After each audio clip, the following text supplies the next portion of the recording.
কৌশলের নামে গুপ্ত কিংবা সুপ্ত বেশ ধারণ করেনি বিএনপির কর্মীরা।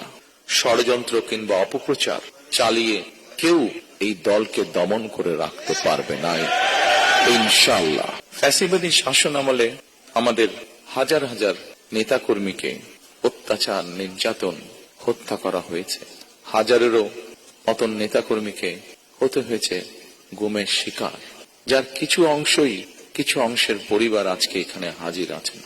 সারা দেশে ফ্যাসিবাদ বিরোধী আন্দোলনের সময় শুধুমাত্র বিএনপির নেতাকর্মীদের বিরুদ্ধে 1.5 লক্ষেরও বেশি মিথ্যে মামলা দায়ের করা হয়েছিল, যার বোঝা প্রায় 60 লক্ষের মতন নেতাকর্মীকে বই বেড়াতে হয়েছে।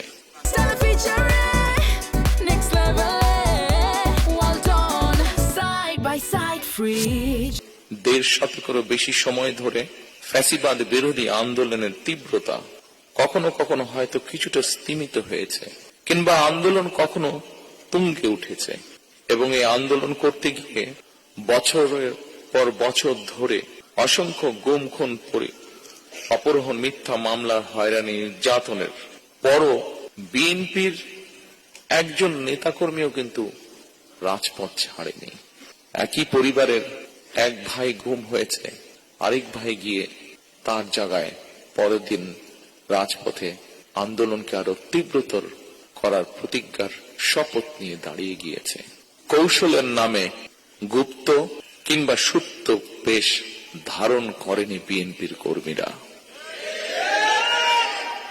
আমি দৃঢ়ভাবে বিশ্বাস করি যে দলের নেতাকর্মীরা অন্যায়ের বিরুদ্ধে এ ধরনের আপোষহীন ভূমিকা রাখতে পারে, সেই দলের বিরুদ্ধে ষড়যন্ত্র কিংবা অপপ্রচার চালিয়ে কেউ এই দলকে দমন করে রাখতে পারবে না ইনশাআল্লাহ।